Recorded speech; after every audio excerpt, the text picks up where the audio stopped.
All right, what's going on, boys? Computer difficulties to start the night off. Well, what else is new?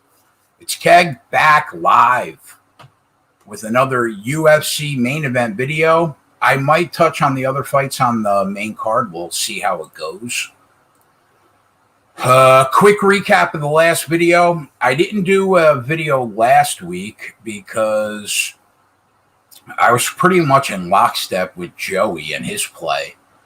So I don't think I did a video last week on Sean Strickland because I think Joey had Strickland and I agreed with him. But the last video I think we did, we dropped. That was the Sandhagen plus money bet because TJ Dillashaw came out and did what we were worried about. He looked like vintage TJ Dillashaw. Now, you can make an argument that Corey Sandhagen might have won that decision, but it didn't matter to us because I was on the inside the distance prop, and that was a loss anyway. So that loss stops a pretty good streak. I think we hit 5 of the last 7 in the 7 weeks prior. But we try to get back on track tonight, boys. We're here. Main event for UFC 265. Derek Lewis, Cyril Gane for the interim heavyweight championship. Now, you might ask why there's going to be an interim heavyweight champion when there's already a heavyweight champion and he's not injured. I would also ask that question, but nonetheless, here we are.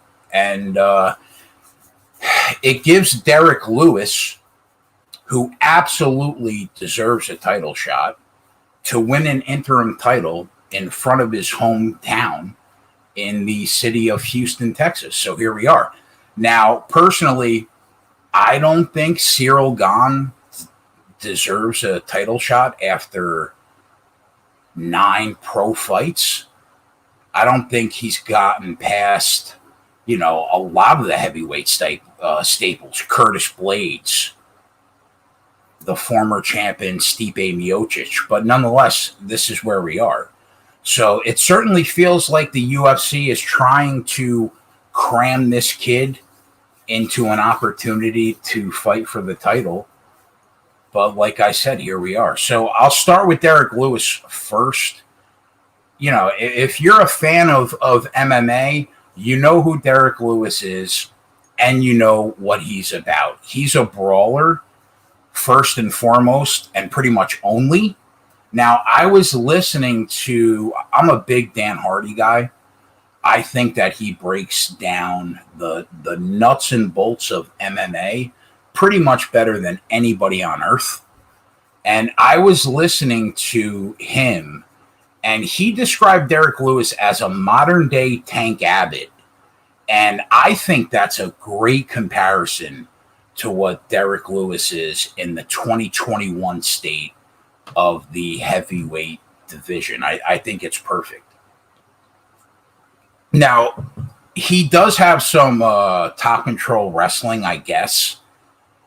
He can, if he can get you down to the ground, to be fair to him, his top control isn't that bad, but he almost never tries to get you down to the ground. That's the problem. He's known for having probably the second heaviest hands currently on the UFC roster, aside from Francis Ngannou. And the problem with backing Derek Lewis against anyone that is elite in the heavyweight division is he's always losing the fight right up until the moment that he wins the fight.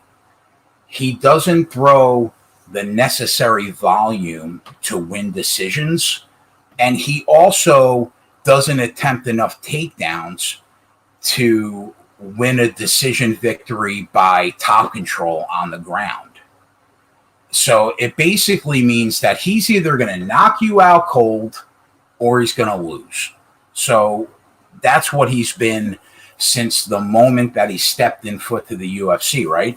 He's got 20 knockout wins on his record out of 25 wins.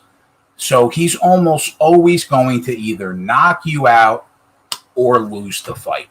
As far as Cyril Gane, he is the new era of heavyweight. He is like heavyweight 2.0. He's the most technical MMA fighter, I think, in the entire UFC heavyweight division right now. He might not carry the power that people like Francis Ngannou, Derek Lewis, and Jairzinho Rozenstruik do, but he doesn't really have to. I don't want to say that he is small because he's not. He's 245 pounds.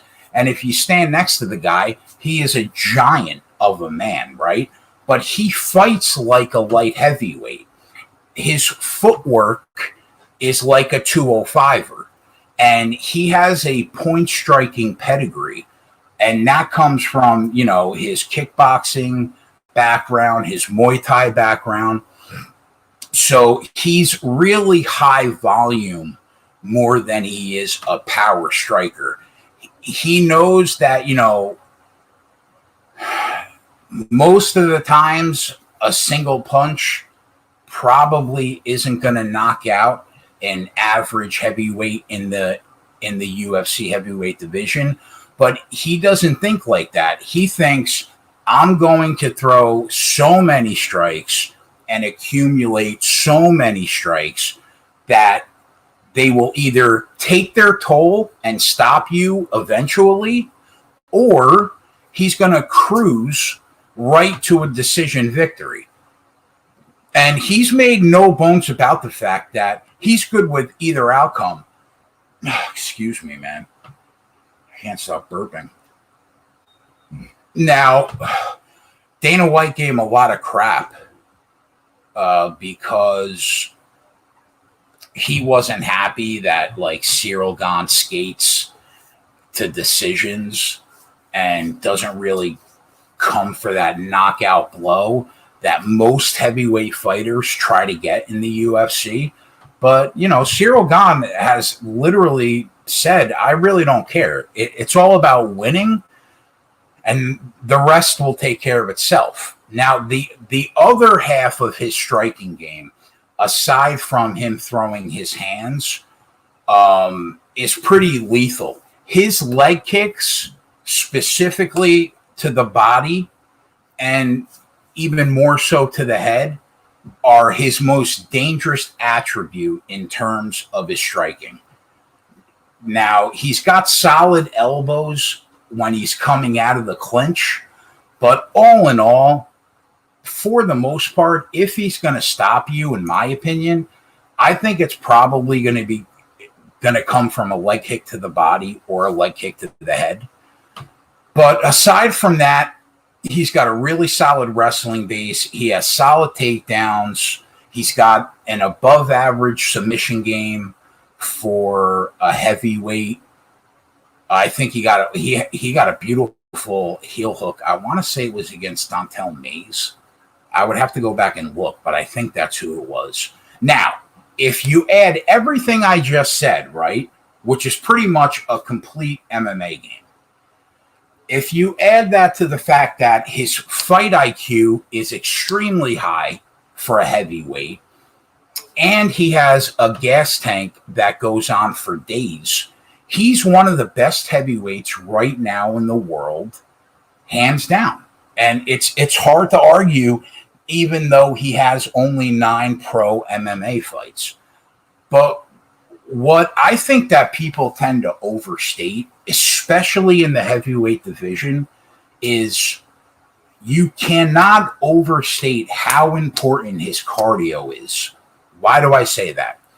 How many heavyweights do you know in the UFC right now can go 5 rounds tomorrow, and at the end of round 5 is as fresh as a daisy? Not many.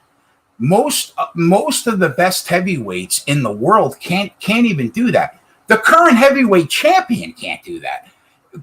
God forbid the day comes where Francis Ngannou has to defend his belt against somebody like Cyril Gane that can go 5 rounds no problem. Francis Ngannou is in fucking trouble, man. Now, Derek Lewis, who's fighting tomorrow night, he's gone 5 rounds, but he hasn't really done it well, right? Curtis Blades has gone 5 rounds, but really hasn't done it well. Rosenstruck has done it pretty much without a problem, but that's because he doesn't fight. He doesn't throw his hands. All you have to do is look at that 5-round fight against Cyril Gane. The guy threw like the 3rd least amount of volume in a 5-round fight in the history of the sport in that fight, right? So there aren't many people that can put out the volume that Cyril Gane can for 5 rounds in that heavyweight division and still be fresh the whole way through. It's just, he's a different kind of animal. It doesn't happen.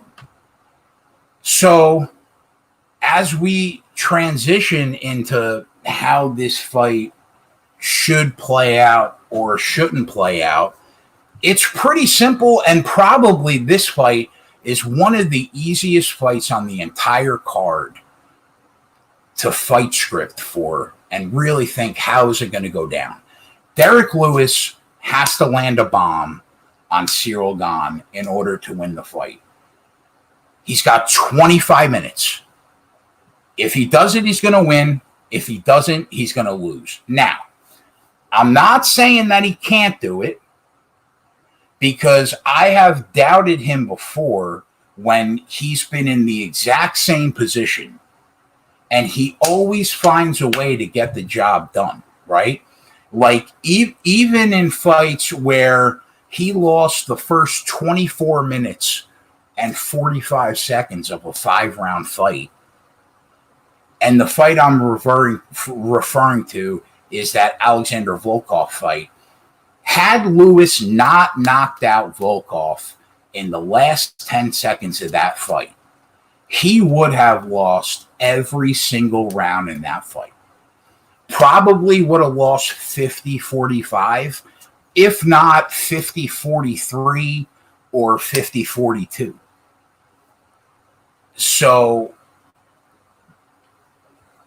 the reason why Derek Lewis won that fight was because Alexander Volkov made the mistake of not taking Derek Lewis seriously and not taking that power seriously, even up to the very last second of the fight. He kind of was lax about the last 25 seconds of the fight because he thought he had it in the bag, and he ended up paying for it. Because it only takes one punch for Derek Lewis to put you on Queer Street and just absolutely ruin your night. So the question in this fight is, how does Cyril Gane approach the matchup? Is he gonna respect the power of Derek Lewis the way that he respected the power of Rosenstruck for a full 25 minutes? And just, stay at range, bouncing in and out of the pocket, and pretty much put on a range striking clinic? Or is his normally great fight IQ going to get lost in the fact that it's the biggest moment of his young MMA career, where he's fighting for a UFC championship against a guy that's going to have 20,000 people behind him like Derek Lewis, because there will not be one person inside that stadium or arena that is going to be cheering for Cyril Gane. It's all going to be for Derek Lewis. Hometown boy coming home to try to get the UFC championship. Everybody's going to be in Derek Lewis's back pocket. If, that bothers him and he gets out of his normal game plan, he's going to pay for it. If it doesn't bother him and he goes into this fight like he goes into every other fight, and he doesn't leave an opening, then he's going to win this fight easily. As long as his composure can stay the way that it's been every other time he's been in the UFC. If he doesn't and he leaves an opening, he's in trouble, because Derek Lewis only needs one opportunity in a fight to completely turn the momentum on a dime. So that's really the question in this fight, exactly how it's going to go down. Now, looking at the odds for the main event, Ciryl Gane opened up a minus 325 favorite. The comeback on Lewis was about plus 275. And right now, the odds have changed slightly. In some spots, Ciryl Gane is a $4 favorite. The comeback on Lewis is as high as plus 300 in some spots. But after everything that I just said to you guys, if you bet the money line on Derek Lewis, you're doing yourself a huge disservice, because you can get as high as plus 450 right now on Derek Lewis to win the fight by knockout, which chances are a 99% probability it's his only path to victory to win the fight, right? Now, I was tempted to take the plus 450 shot on Lewis, because you really have to be perfect for 25 minutes in order to not get your head basically taken off by Derek Lewis. And it's a lot to ask for from a kid that's only got 9 pro fights to be perfect.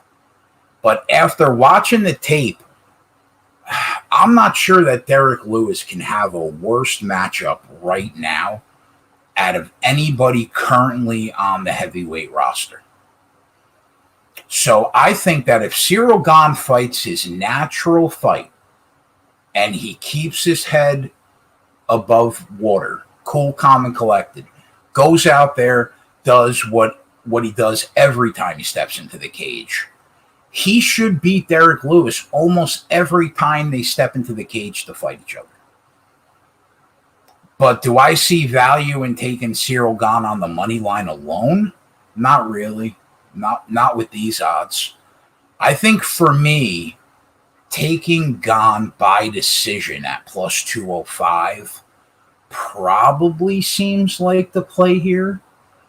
But one thing I do worry about slightly, if you go that route, is that Derek Lewis has a really soft body. Travis Brown hurt Lewis with a kick to the body really bad. He crumpled Lewis, but Brown got reckless. He rushed in, tried to end the fight. What ended up happening? He got caught with a bomb and ended up getting knocked out. Because I have no doubt in my mind that Gane has enough power in his legs to hit Lewis with a couple liver kicks or even a head kick and put Lewis down for good. That's the biggest threat I think Gane represents in terms of finishing Derek Lewis inside the distance, because I really don't see a scenario where Gane's going to clip Derek Lewis and drop him with upper body strikes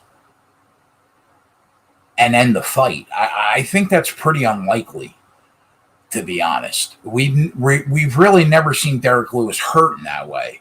Now, I suppose theoretically you could take Derek Lewis by knockout at plus 450 and Ciryl Gane by decision at plus 200, and you have the two most likely outcomes and angles covered.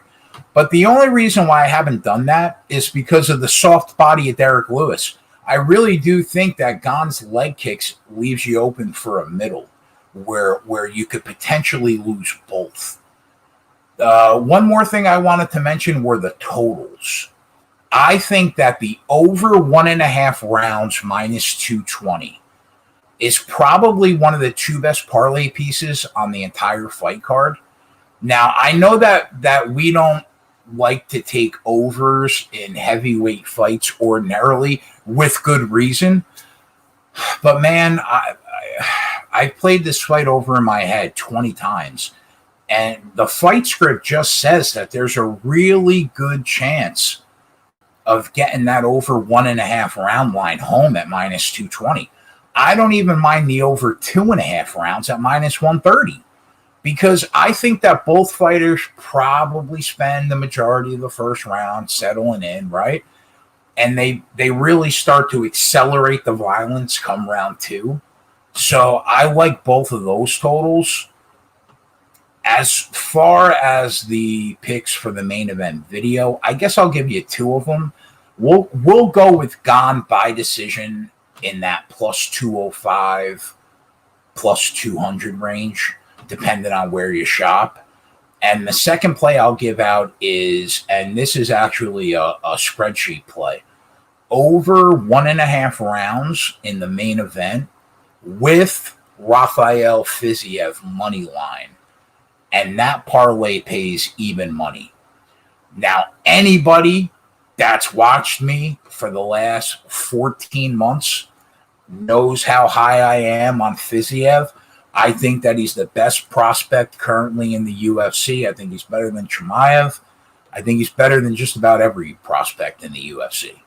And I wanted to squeeze him into the video. But yeah, I love him against Bobby Green. Wouldn't take him on the money line.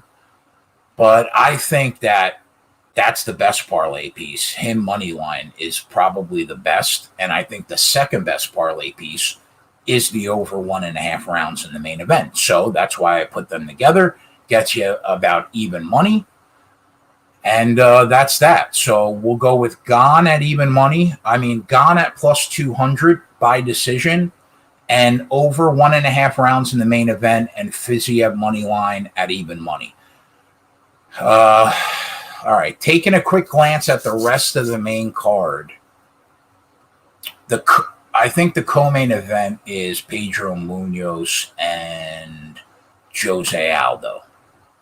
Now, I have a play on the Run Pure Bets website that's during that fight, so I'll skip that one.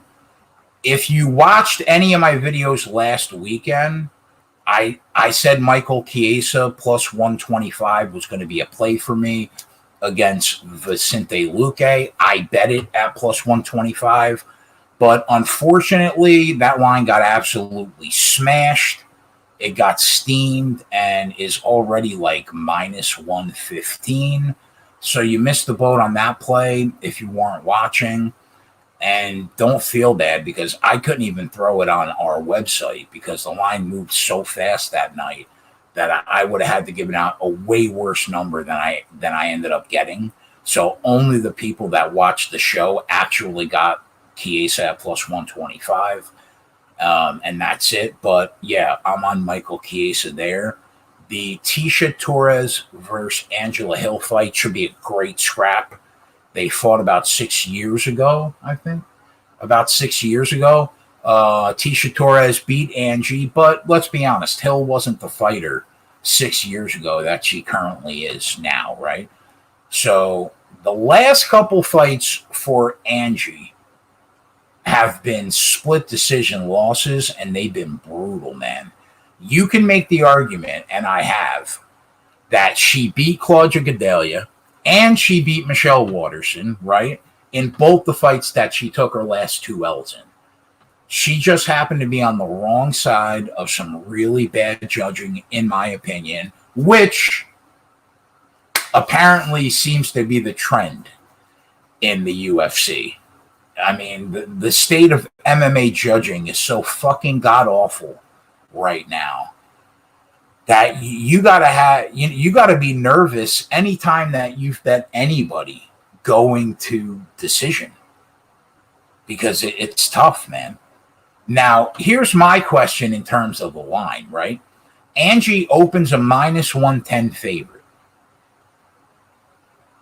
and she's currently like plus 115 against Tisha. So the marketplace steamed Tisha Torres and made her the favorite. Okay. But what would the line in this fight be had Hill not been robbed in her last 2 fights, and she was coming into this fight on a 6-fight winning streak instead of back-to-back losses? Then what? She would probably be somewhere in the range of minus 180, probably somewhere around there, before the marketplace started drifting back towards Tisha Torres. So this line would have probably been Hill minus 145 right now instead of Hill plus 115.